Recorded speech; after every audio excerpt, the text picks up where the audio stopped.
Buen día, buenas tardes, buenas noches, whatever. Eh, Hoy o les voy a intentar, digamos, uno dice hoy, pero nunca sabe cuándo va a ser el hoy que van a escucharlo, pero cuando sea el hoy en el que escuchen esto, la idea va a ser adentrarnos un poquito en lo que es la ética aristotélica, ¿no? Dentro de la progresión, digamos, que tenemos nosotros en el programa, en el cual estamos intentando indagar algunos de los puntos así centrales del pensamiento, de la reflexión ética de la filosofía occidental.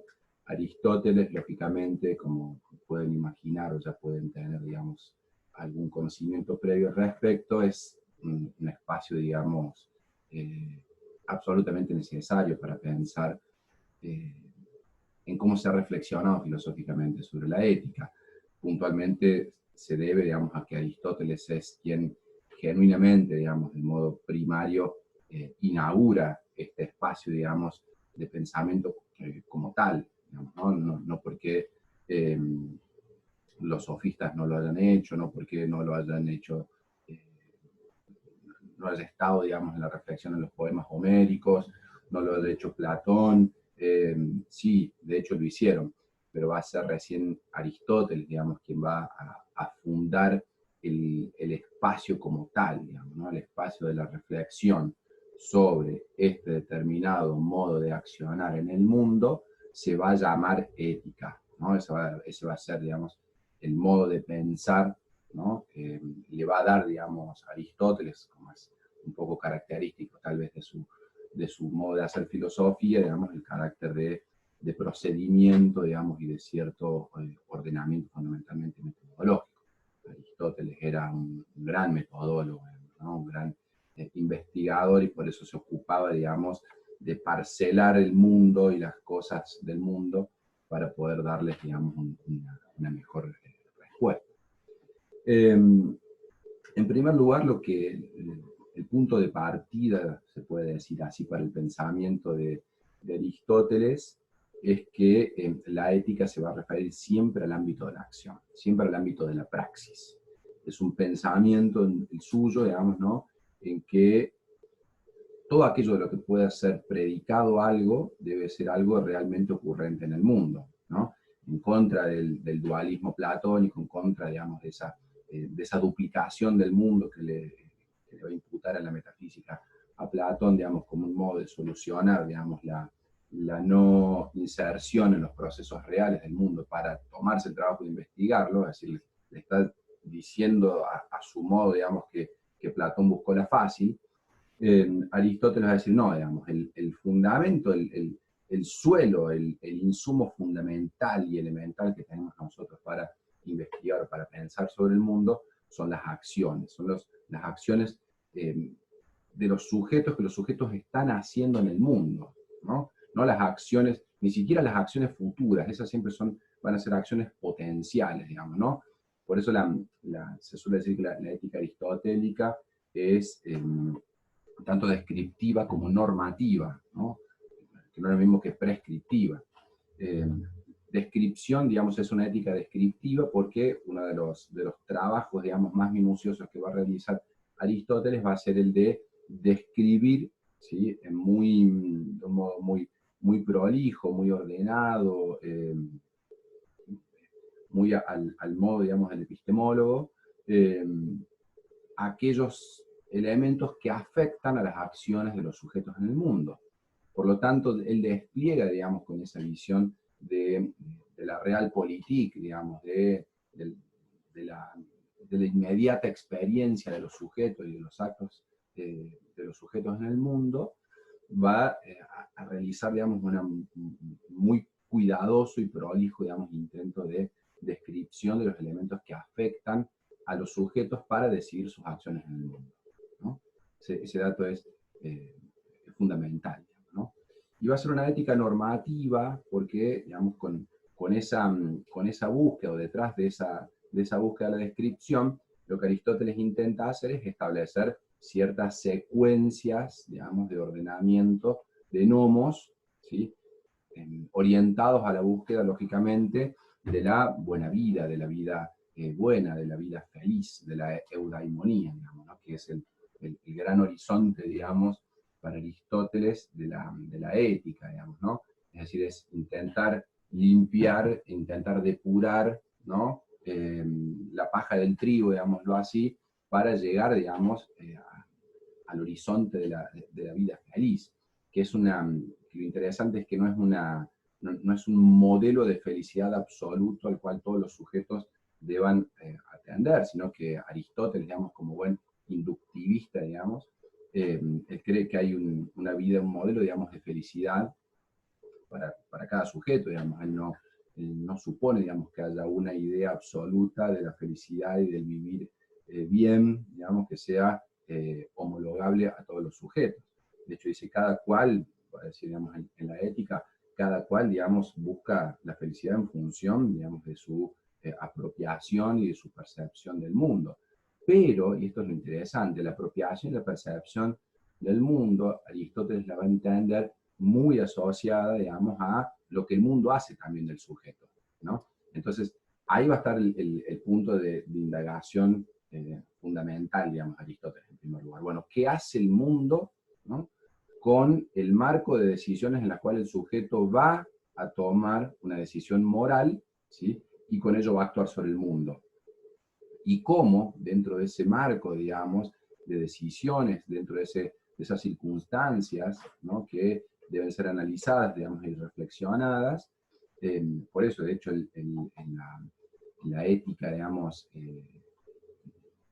en la ética nicomaquea, en el primer libro, dice, Aristóteles va a decir, bueno, el que no entra en la práctica, dice, y refugiándose en el logos, cree filosofar, se equivoca, ¿no? Como diciendo, bueno, esto se trata del barro, ¿no? Acá hay que embarrarse un poquito, digamos, porque si no vamos a errar el camino de la filosofía y nos vamos a quedar pensando, digamos, en ese mundo de las ideas platónicas, ¿no? Y nunca vamos a resolver las cuestiones fundamentales, digamos, que tenemos que pensar para lograr comprender filosóficamente el mundo, que son, digamos, la búsqueda de las causas, ¿no? En la metafísica, digamos, el libro 1 de la metafísica, intenta decir eso, Aristóteles, ¿no? Bueno, el horizonte, digamos, de una ciencia, digamos, de sabiduría, es la ciencia que busca las causas, ¿sí? Es la ciencia que se ocupa de buscar las causas primeras de las cosas, ¿sí? En términos de la ética, en términos de la acción, para Aristóteles, eso va a ser indagar, ¿sí? En las circunstancias que son históricas, eso es interesante, son históricas, las circunstancias que hacen que los sujetos, ¿sí? Reciban ciertas afectaciones, ¿sí? En sus pasiones, en sus deseos, en los modos de deliberar, ¿sí? Y que eso tenga, digamos, efectos concretos a la hora de que los sujetos, digamos, hagan mundo, ¿no? Decidan mundo. Disculpen el mate, pero es absolutamente necesario. Si estuviéramos en una clase real, también estaría sucediendo de este modo. Entonces digo, bueno, un primer punto a entender es que Aristóteles va a desarrollar un proceso de investigación, ¿no? Un proceso de investigación súper minucioso, ¿sí? Sobre los actos ya existentes, ¿sí? Entonces, dice, bueno, pero ¿qué actos, digamos, dentro de los actos existentes son los actos que tienen que ver con la búsqueda de lo bueno? Porque no todo acto, digamos, está orientado a la búsqueda de lo bueno. Hay actos que son simplemente mecánicos, digamos, como ingerir comida, como, no sé, dormir, digamos, no todo acto, digamos, tiene que ver con la búsqueda de estos elementos que hagan a una vida buena, a una vida feliz, ¿no? A llegar a la eudaimonia, etcétera, etcétera, ¿no?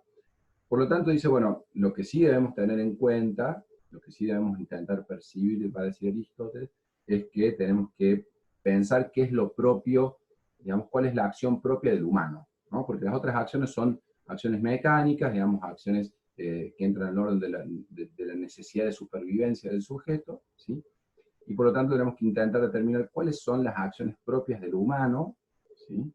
Y esas acciones propias del humano son aquellas, digamos, en las cuales el sujeto, ¿sí? Va a poner en cuestión o en tensión la proairesis. La proairesis es la elección, básicamente, ¿no? Para Aristóteles. La proairesis, digamos, es aquello, digamos, aquel ámbito interno, subjetivo, en el cual el sujeto decide algo. Entonces, Aristóteles está diciendo, bueno, hay un ámbito en el sujeto, ¿sí? La proairesis, en la cual el sujeto está tomando los componentes de su mundo, ¿sí? Y con esos componentes decide, ¿no? Pero está diciendo también que esa decisión está afectada por esos componentes del mundo que lo preexisten y que lo determinan y que lo condicionan desde el momento mismo en el que el sujeto utiliza el lenguaje, ¿no? Entonces, ahí Aristóteles empieza a abrir, ¿no? Esto es como empezar a desarmar algo que estaba broquelado en torno, digamos, a quién era, digamos, el sujeto virtuoso, quién era el sujeto, digamos, modelo de comportamiento, ¿no? Como ahí, digamos, en el escrito que yo les envío, digamos, hace más o menos una descripción, digamos, de este rastreo, ¿no? Dice, bueno, ¿por qué? Voy por el principio, ¿qué es lo que intenta hacer? ¿Qué es lo que intenta descomponer Aristóteles, digámoslo así? Hay en la introducción, digamos, las éticas de Aristóteles de la edición de Gredos, que es la que yo les compartí, hay una introducción que hace Diego Íñigo, que es muy buena, me parece muy interesante, muy atinada, recomiendo la lectura, digamos, como para ir atando por ahí cosas que nos pueden ir perdiendo. Pero él dice, bueno, hay que entender, digamos, que para pensar Aristóteles, ¿sí? Hay que hacer como una lectura genética de su obra. Es decir, hay que hacer, digamos, un rastreo, digamos, de cómo, digamos, la génesis, digamos, de lo que Aristóteles va a proponer descomponer tiene que ver, digamos, con ciertas herencias, por supuesto, ¿no? Y esas herencias no son solamente, digamos, filosóficas, conceptuales, sino son también, por supuesto, históricas. Pero, digamos que, en concreto, digamos, el estar en el mundo, para Aristóteles, digamos, va a suponer un estar no inocente en el mundo. No inocente y además, y esto también es sumamente interesante, es un estar en el cual el sujeto puede aprender a estar mejor en el mundo. ¿Y por qué digo que esto es sumamente importante? Digamos, ¿no? Porque Aristóteles va a entender que lo humano, ¿sí?, no se rige únicamente por la naturaleza. Aristóteles inaugura, digamos, un ámbito en el cual el humano, digamos, en términos universales, puede aprender, puede, digamos, desaprender en cierto sentido, digamos, de buscar indagar, digamos, cuáles son los elementos que lo condicionan, pero también puede aprender a ser un sujeto virtuoso. Y esto significa, y por supuesto ya es también una herencia de la sofística, significa una ruptura con la idea, digamos, del sujeto virtuoso que habitaba en los poemas homéricos, por ejemplo, ¿no? Es como se dice por ahí, digamos, en el ámbito, digamos, de la época que describen los poemas homéricos, ¿no? Un sujeto es virtuoso, ¿no? Se es virtuoso ya, digamos, por el nacimiento, por el favor de los dioses, ¿sí? Por las condiciones, digamos, que la naturaleza le ha adjudicado al sujeto, etcétera, etcétera. Pero, digamos, no hay posibilidad de un traslado de esto a un universo de sujetos. Se es Aristos, es decir, se es virtuoso, digamos, ¿no? Se tiene la arete o no se la tiene. Digamos, no hay una posibilidad de que el sujeto pueda llegar a adquirirla, ¿no? Esto, digamos, va a empezar un proceso de ruptura a medida que esa sociedad, digamos, aristocrática, lógicamente, en el cual el pensamiento y la vida era, digamos, tramada en función de esta pertenencia o no a los sujetos con Aristos, se va quebrando, digamos, con el avance, digamos, de la sofística y con el avance, digamos, de los procesos de democratización de la vida en Grecia, ¿no? La sofística ya impone, digamos, una reformulación, digamos, ¿no?, de todos los conceptos que van a ser heredados, digamos, de esa, digamos, herencia homérica, digamos, ¿no? Hay la posibilidad, lo fundamental es que con la sofística cambia y se modifica la posibilidad del diálogo, ¿no? La posibilidad del diálogo y del debate introduce un elemento de inseguridad y de inestabilidad en esos grandes conceptos, digamos, que estructuraron la gran herencia, digamos, de los poemas homéricos, es decir, no solamente el arete, el aristós, el agatón, digamos, ¿no? Como la forma del habilidoso, del valiente, la idea del ariqué, de la justicia, de la tenis, digamos, de la idea de la justicia divina, etcétera, etcétera. Todos estos conceptos, ¿no? La sofística las pone, digamos, en un estado de crisis, ¿no? La posibilidad, digamos, de discutir los elementos fundantes de estos conceptos, de proponer otros significados, de avanzar, digamos, en nuevas, digamos, alternativas, digamos, a lo que propone estos significados, altera, digamos, radicalmente, a proponer, digamos, alterar, digamos, y destruir el universo mítico que por ahí le daba sentido a esos conceptos. Entonces, todo este proceso, digamos, de construcción, ¿no? Genera, digamos, un escenario de inestabilidad conceptual que por lo supuesto, digamos, hay que entender y debemos entenderlo así, se traslada a una inestabilidad existencial, ¿no? Y dentro de esa inestabilidad existencial se puede pensar también que posterior a la sofística, digamos, y en este escenario, digamos, de angustia, pongámosle en ese sentido, o esa idea de angustia conceptual, ¿no? Aparece Sócrates y Platón en búsqueda de nuevas certezas, en búsqueda de nuevas seguridades, digamos, sería, si sirve el ejemplo, Sócrates o Platón serían los Descartes de la antigüedad, digamos, ¿no? Así como Descartes duda, digamos, en búsqueda de una certeza, en un escenario, digamos, en que se descomponía, digamos, el principio de autoridad y el principio, digamos, de referencia, ¿no? En ese escenario, en la antigüedad, digamos, en ese escenario de descomposición mítica, de descomposición de los grandes ordenamientos del mundo, Sócrates y Platón pueden ser entendidos, digamos, ¿no? Como los buscadores de nuevas certezas. Y bueno, no tenemos ninguna certeza, listo, vamos a las certezas del topos urano, ¿no?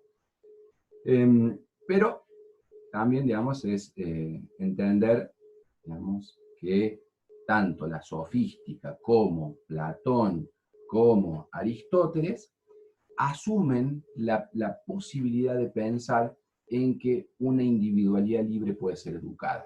Cada uno a su modo, cada uno con sus diferencias, digamos, que hay que hacer, ¿no? Pero todos, digamos, se preguntan, ¿sí? O asumen, digamos, sea el maestro en la retórica, o sea el filósofo, o sea, digamos, ahora un universo mucho más amplio como el que va a pensar Aristóteles, todos parten, digamos, de la presuposición de que una individualidad libre puede ser educada, ¿no?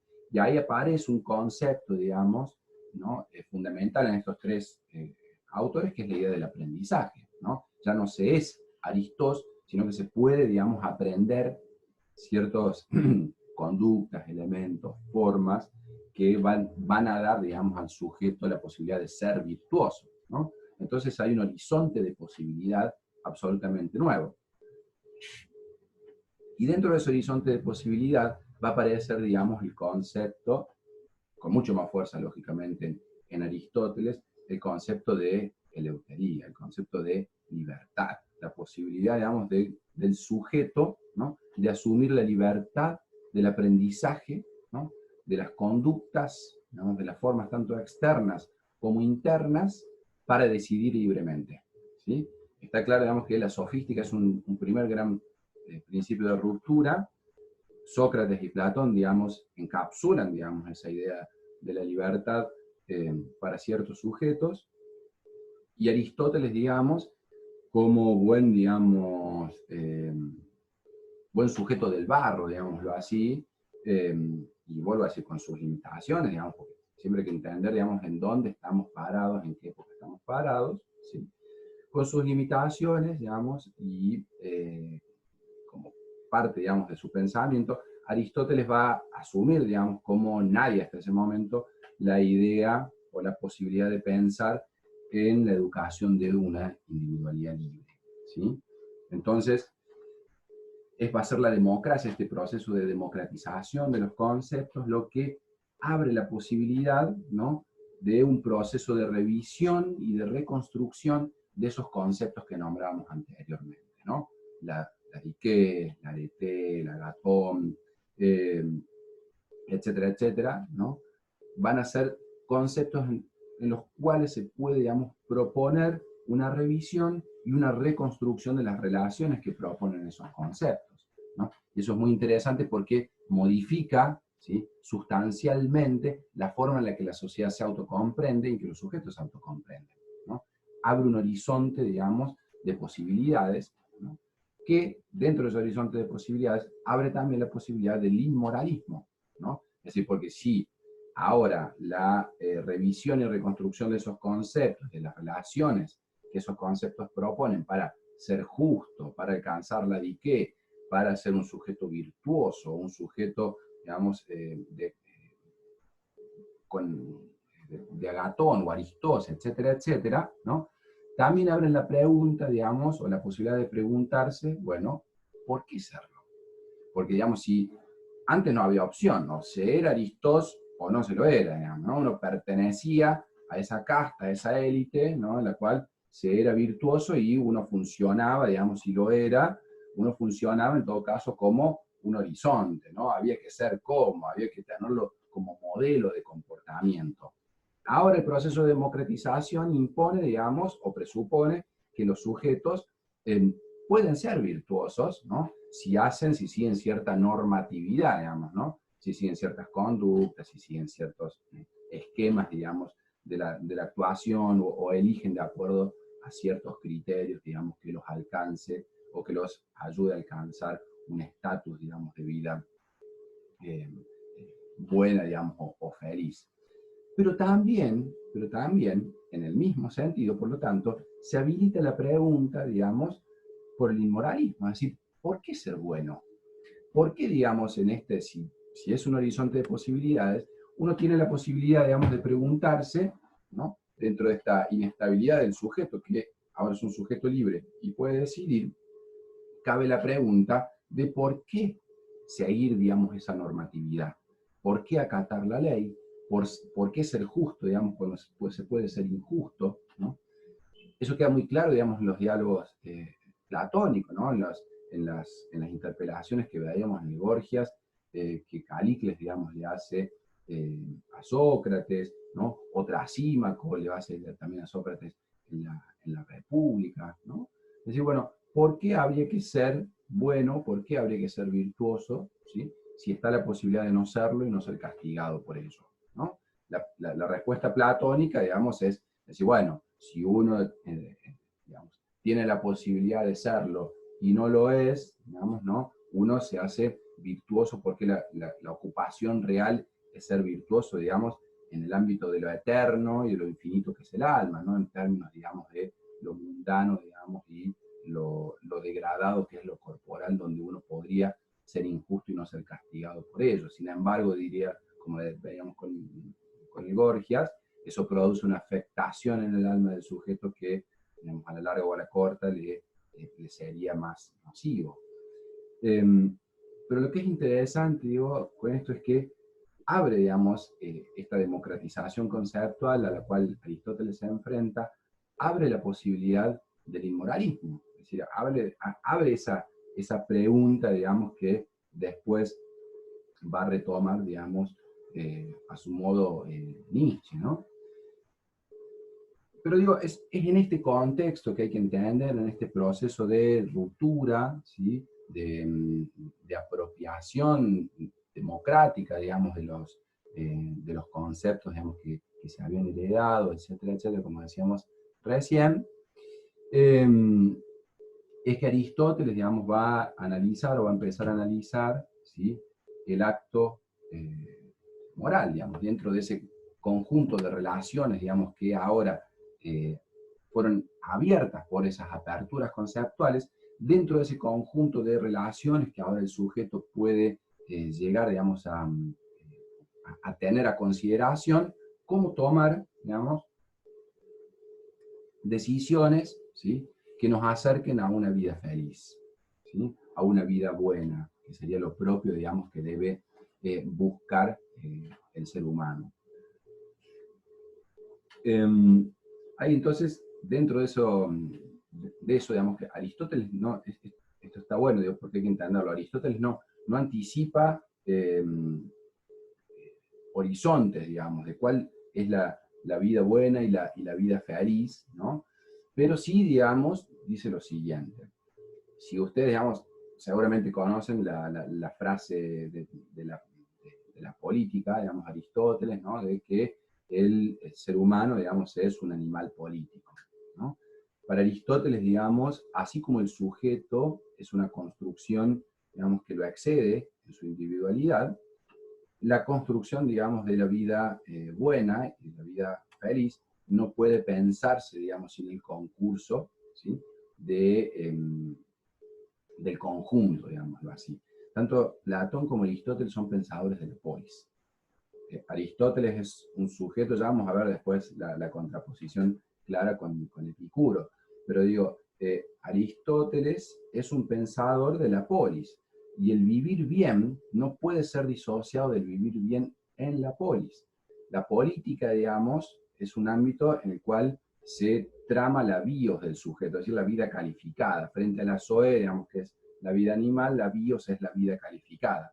Nosotros en el marcos de la polis, digamos, vivimos una vida calificada, pero calificada ¿en qué sentido? ¿No? La calificación de la vida viene porque en esa reunión que hacemos los sujetos al reunirnos conceptualizamos mundos, es decir, usamos lenguaje, ¿sí?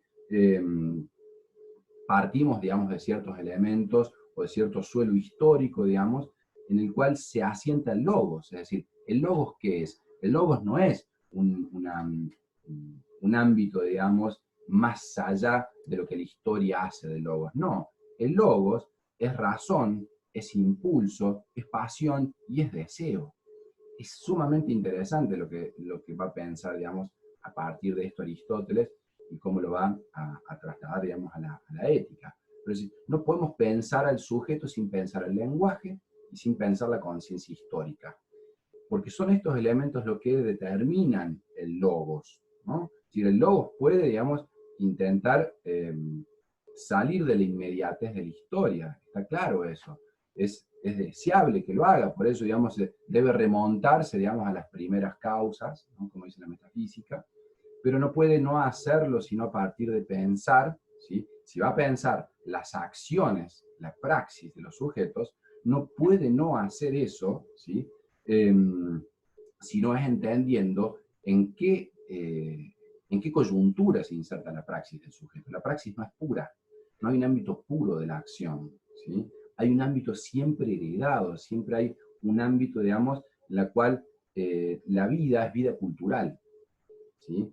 Entonces, por eso el elemento, digamos, de la praxis es la vía epistémica, digamos, para Sócrates, ¿no? Es ineludible ese elemento, y es ineludible esa vía epistémica y esa praxis del ámbito de lo común, ¿no? Del ámbito de lo real. El ámbito de lo real es el ámbito del conjunto.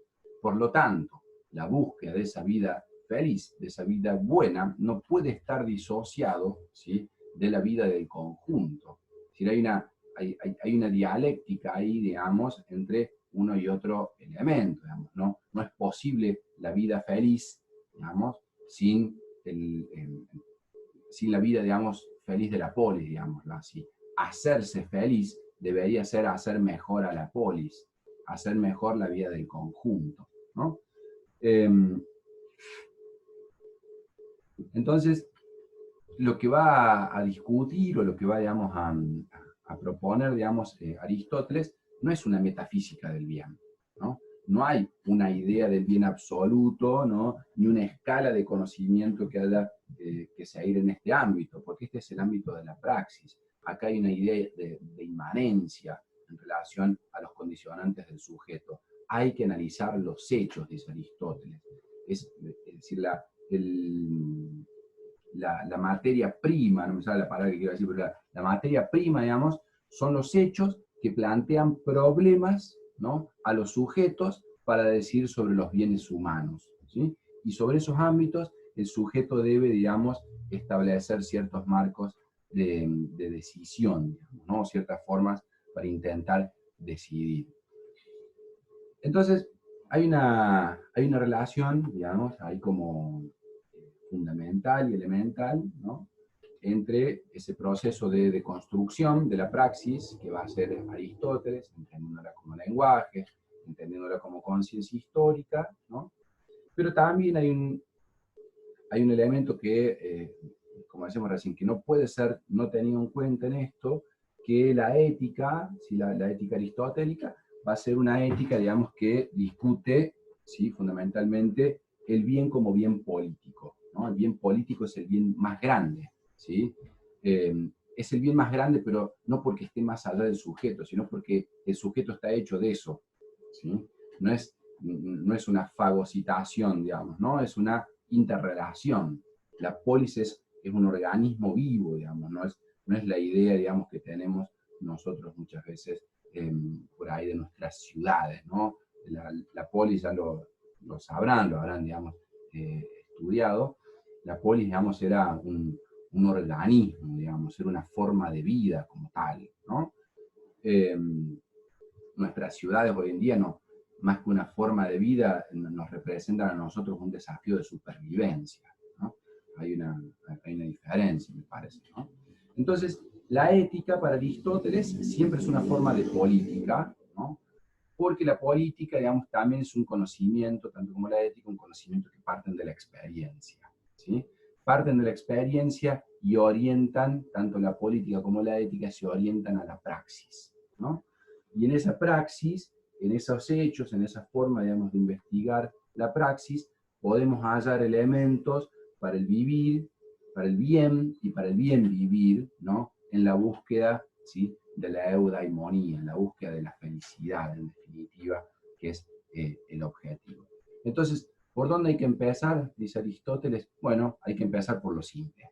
Hay que empezar por la praxis, hay que empezar por los hábitos, hay que pensar por las costumbres que orientan nuestra experiencia, ¿sí?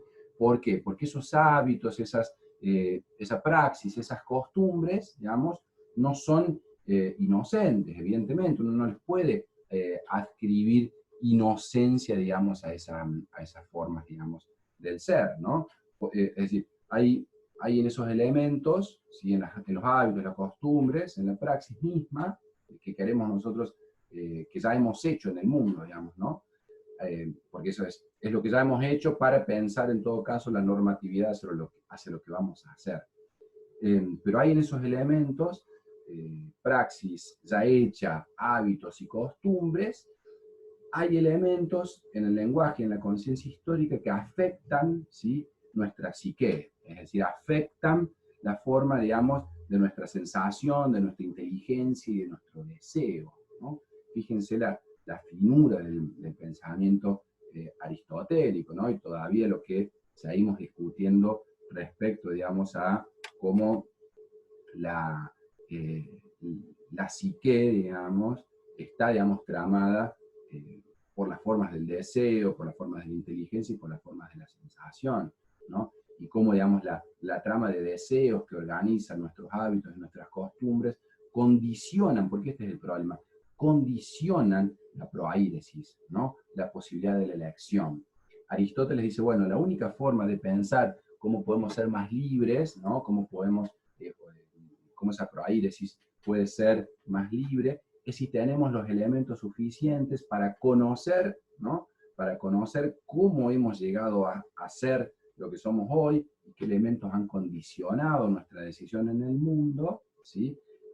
Recién ahí podemos pensar en establecer un juicio de frónesis, un juicio de prudencia en relación a lo que ya conocemos e intentar establecer dentro, digamos, de ese cúmulo, digamos, histórico, cuál sería la fórmula, digamos, del término medio, del justo medio, como le va a llamar Aristóteles en la ética, ¿no?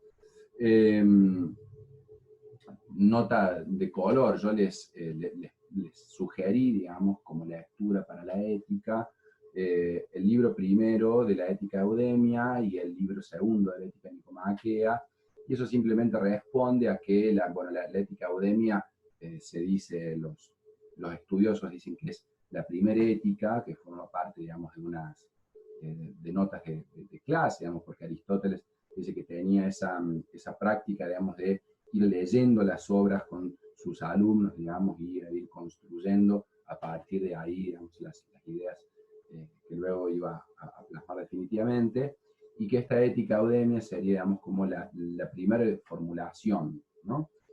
Y elegí, digamos, o propuse leer el primer capítulo de esa ética, porque es, digamos, como la más, no es tan por ahí técnica, digamos, porque Aristóteles como que va creciendo en su nivel de tecnificación, digamos, del conocimiento y de la investigación.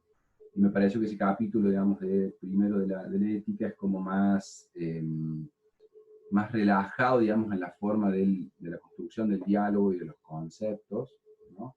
Tiene ciertos elementos, o es el que está más cerca al protréptico, digamos, ¿no? Es decir, bueno, aquel estudio más dialogado casi de Aristóteles, que aclara, digamos, la diferencia con los diálogos platónicos en la forma de escribir y de pensar en la reflexión filosófica entre uno y otro, pero digamos en esta primera ética todavía hay ciertas herencias de un diálogo más, no sé si más fácil, pero sí más ameno, más interpelador, digamos, al diálogo, ¿sí? Que los escritos posteriores. Eh, y después si les propongo, digamos, en el capítulo 2 de la ética nicomaquea, ya, si, digamos, ahí en ese capítulo él se pone a hacer un estudio mucho más eh, sistemático, digamos, mucho más puntilloso en relación a cómo serían justamente dentro de este estudio, digamos, del lenguaje, la conciencia histórica, cómo sería la posibilidad de analizar los comportamientos en función de los excesos y defectos, digamos, es decir, las disposiciones que tenemos los sujetos de nuestra historia para comportarnos, ¿no? En relación a los actos morales, a los actos, digamos, que tienen que ver con la elección del sujeto, cómo nos disponemos en función, otra vez, de cómo está afectada la psique del sujeto, ¿sí? Cómo nos disponemos a los excesos o a los defectos, y cómo poder pensar dentro de ese ámbito, ¿no? Un juicio más justo, dice Aristóteles. En definitiva, el término medio es un juicio justo, es un juicio, digamos, de frónesis, de prudencia, no en el sentido, digamos, de prudente mediocre, como dice Liedó, digamos, que hay que objetar, digamos, esa idea. No, no. Lo que hace Aristóteles con el concepto de frónesis, de prudencia, es proponer, digamos, la forma más alta, digamos, de la reflexión filosófica en torno a los comportamientos sobre lo justo y lo proporcional, digamos, ¿no? Es una visión de equilibrio, digámoslo así, ¿no? Pero que visión de equilibrio dada por la historia, no dada por la invención, digamos, de Aristóteles de ese término, sino que es una decisión tomada, digamos, en función, digamos, de los criterios que tenemos ya investigados, que son los criterios del lenguaje y los criterios de la condición histórica de los sujetos, ¿no? Pero digo, esto para decirles, ¿no? Que la búsqueda, ¿sí? En definitiva, de la eudaimonia, la búsqueda en definitiva de la felicidad, va a ser, si podemos, digamos, tomar a consideración estos elementos para decidir, ¿no? Sobre las acciones, ahora sí, potenciales de los sujetos, es decir, las acciones que vendrán, ¿sí? Hay que entender entonces que la eudaimonia es un resultado, digamos, de aprendizajes y ejercicios, ¿sí? Con vista a cierta perfección, ¿no? A cierta arete.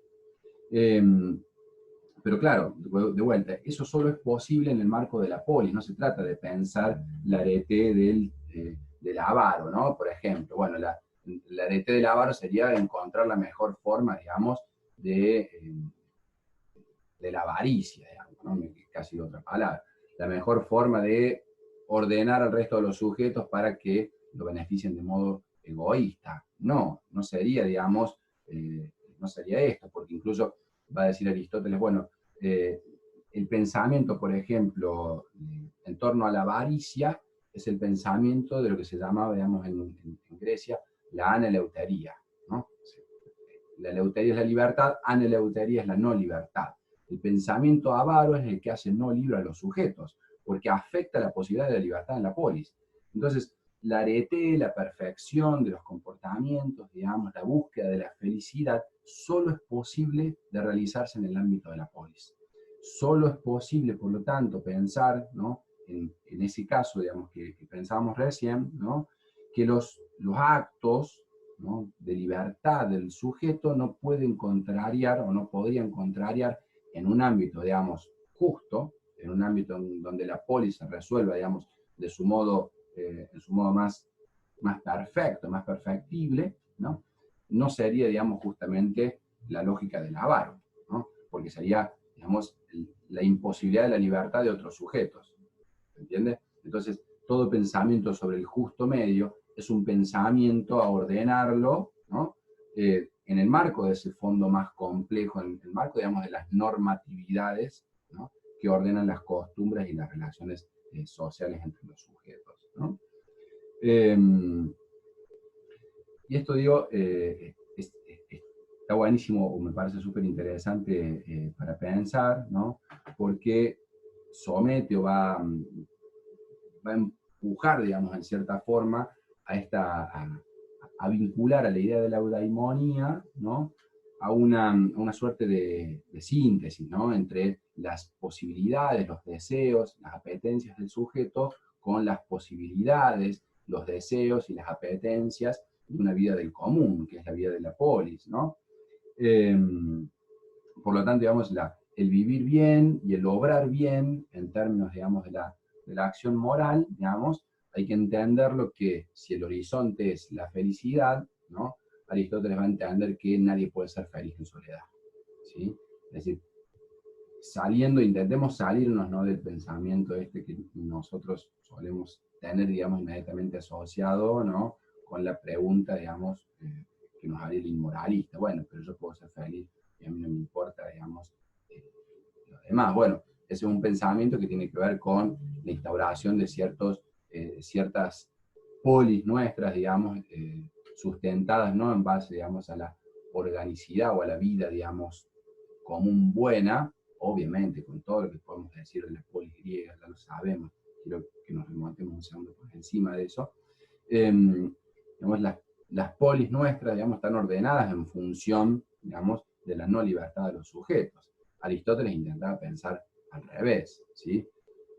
Sabiendo, digamos, todos los elementos de cuidado que hay que tener, digamos, con alguien como Aristóteles, digamos, que dijo, digamos, ¿no?, que el esclavo nace esclavo y muere esclavo. Digamos, hay ciertos elementos de la naturaleza, a pesar de que decía que el ámbito, digamos, del sujeto, de la subjetividad, es un ámbito no natural, digamos, hay ciertos fijismos, digamos, en la disposición, digamos, natural, que no pueden ser corrompidos, como por ejemplo el lugar del esclavo, ¿no? Y eso, bueno, tiene sus límites también Aristóteles. Pero, digamos, su pensamiento, digamos, en torno, digamos, a la felicidad y a cómo, digamos, buscar esa vida feliz, ¿sí? Tiene que ver fundamentalmente con un pensamiento en torno a una normatividad, digamos, o a la posibilidad de establecer una normatividad virtuosa en tanto y en cuanto, digamos, pensemos siempre en que nuestra, digamos, acción individual está atada a una acción de conjunto, que digamos, que nuestra elección, digamos, nuestra proairesis, digamos, ¿no?, en términos de lo común, digamos, en términos de lo individual, perdón, está atada, digamos, a una posibilidad, digamos, de lo común. Es decir, no hay felicidad de lo común sin lo individual, ni de lo individual sin lo común, digamos, ¿no? Es bastante correlativo el término, me parece que se entiende lo que queremos decir ahí. Entonces, digamos, hay que entender, digamos, que la búsqueda, digamos, ¿no?, de la felicidad o el horizonte de la felicidad no es un estado, ¿no? No es que la felicidad es un estado de felicidad, sino que la felicidad es una actividad, ¿no? No es vuelvo a decir esto porque es importante, no es un estado, sino que es una actividad. Y como actividad, como es una actividad que puede seguir o que tiene, que se le pueden adscribir, digámoslo así, ciertas pautas, ¿no? Como toda actividad puede ser reglada, ¿no? Para que una actividad sea, alcance, digamos, estatus de lo virtuoso, estatus, digamos, de lo mejor, del arete, digámoslo así, eh, es posible o es pasible de ser reglada, de ser normativizada, ¿no? Acá está el carácter normativo que decimos. Si, si llegar a la felicidad no es llegar a un estado y ya, sino que es un proceso de actividad permanente, ¿no? Es posible establecer ciertas reglas, dice Aristóteles, en orden a la razón, ¿no? Por eso, digamos, esa es la investigación filosófica, ahí está, digamos, la reflexión que se remonta por sobre la particularidad, es decir, al caso, digamos, el inductivismo, el proceso de razonamiento es el que se eleva sobre ese y establece, digamos, una ley o una regla general, ¿no? Para decir algo sobre los casos anteriores, para conceptualizarlos, y en todo caso para establecer el horizonte hacia adelante, es el proceso del inductivista, ¿no? Pero digo, en este proceso lo que va a establecer, ¿no? Esta idea de la actividad, digamos, de la felicidad como actividad, es el proceso de las reglas de la razón, ¿no? Hay ciertas reglas de la razón que si las logramos equilibrar, si las logramos realizar en el ámbito de la actividad que busca la felicidad, ¿no? Será virtuosa, ¿sí? Será un modelo de actividad virtuosa, ¿sí? Y ese modelo, digamos, de actividad virtuosa, ¿sí? Por supuesto, está atada en el ámbito de la moral a las decisiones, ¿sí? Que tengan que ver con cómo el sujeto decide en un ámbito tensionado. El sujeto está tensionado en su corporalidad, ¿sí? Por, de vuelta, como decimos recién, los deseos, las sensaciones, ¿no? La historia, el lenguaje. El sujeto está condicionado y Aristóteles lo sabe, digamos, y no se hace, digamos, el gil con esto. Y bueno, sí, estamos condicionados. ¿Qué hacemos con eso? ¿No? ¿Qué hacemos con esos condicionamientos? ¿Cómo ponemos, digamos, en tensión, ¿sí? Esas afectaciones a nuestro temperamento y a nuestras costumbres que nos hacen hacer actividades, ¿sí? Que nos alejan, digamos, del bien que es del individuo y de la polis a su vez, ¿no? Por lo tanto, hay que pensar, digamos, en cómo modificar, ¿sí? Nuestros hábitos. Es decir, virtuoso acá será, sí, digamos, quien puede modificar los hábitos y la disposición permanente del sujeto. Es decir, la virtud, ¿dónde está en todo esto? La virtud está en que el sujeto pueda modificar sus hábitos y pueda modificar, digamos, la disposición en relación a cómo actuar. Si uno modifica ese hábito, si uno modifica la disposición al ejercicio, digamos, regular de las acciones, uno es virtuoso, uno practica, digamos este hábito. Uno se vuelve virtuoso porque uno ya lo incorpora como hábito, ¿sí? Por eso, acá la virtud no es actividad como la felicidad, sino que la virtud es el hábito, ¿no? Y uno puede tener hábitos, digamos, que tengan que ver con la moral, en tanto y en cuanto ese hábito tengan que ver con qué hacemos con nuestra libertad, qué hacemos con nuestra voluntad, ¿sí? ¿Qué hacemos con las elecciones que podemos hacer sobre, ¿sí? Nuestras acciones en el mundo, ¿sí? Esto es la posibilidad, digamos, que tiene el entendimiento práctico para Aristóteles. El entendimiento práctico, la frónesis en definitiva, es ese buen juicio, ¿no? Y esta es la virtud intelectual, digamos, para Aristóteles, la principal, digamos, virtud, la principal virtud intelectual práctica, ¿sí?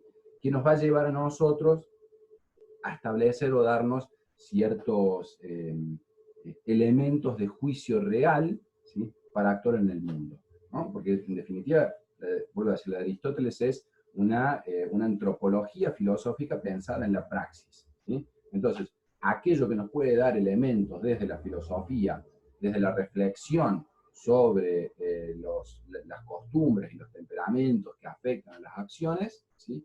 Lo que nos puede dar, digamos, la pauta sobre cómo hacerlo mejor es una reflexión filosófica sobre estos temperamentos y comportamientos y disposiciones de la psique, etcétera, etcétera, etcétera.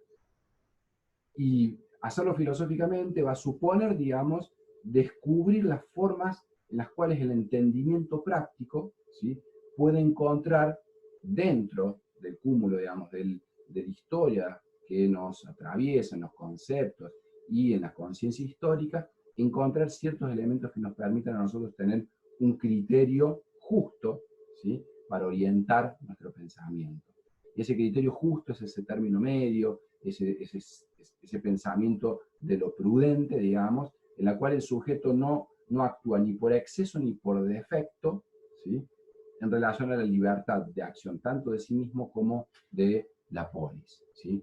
Por eso, otra vez, digamos, es el de Aristóteles, un pensamiento que hay que entenderlo, ¿no? En términos, digamos, de una lógica de mediación, ¿no? De mediación entre de lo que es relativo a nosotros. Por eso, justamente, el término medio no es un término medio en relación a la cosa, ¿sí?, al objeto, sino es relativo siempre el término medio a nosotros, al plural de nosotros, ¿no? El término medio en relación a cómo los sujetos hacemos praxis en el mundo y esa praxis tiene efectos de conjunto, digamos así. Bueno, esta era simplemente, digamos, como una introducción, una referencia hacia algunos conceptos que me parecían como centrales para remarcar antes o con la lectura, digamos, de los materiales propuestos, digamos, ¿no? Es simplemente como para dejar algunos elementos que ayuden a enmarcar, digamos, un pensamiento difícil, digamos, y agudo y agudísimo como el de Aristóteles. Y bueno, acompañar, digamos, la idea es acompañar ese proceso de lectura y de discusión, digamos, algunos elementos que, vuelvo a decir, nos tienen que servir a nosotros para pensar o avanzar, digamos, en la comprensión de qué es la reflexión ética, qué elementos la constituyen, digamos, y cuáles han sido algunos de los grandes capítulos, digamos, de la historia de la filosofía que nos ayuden a tener mayores elementos para entender cómo pensar, digamos, las acciones morales de los sujetos, ¿no? Cómo pensar los criterios de la libertad, los criterios de la responsabilidad, los criterios del reconocimiento. Bueno, hasta la próxima.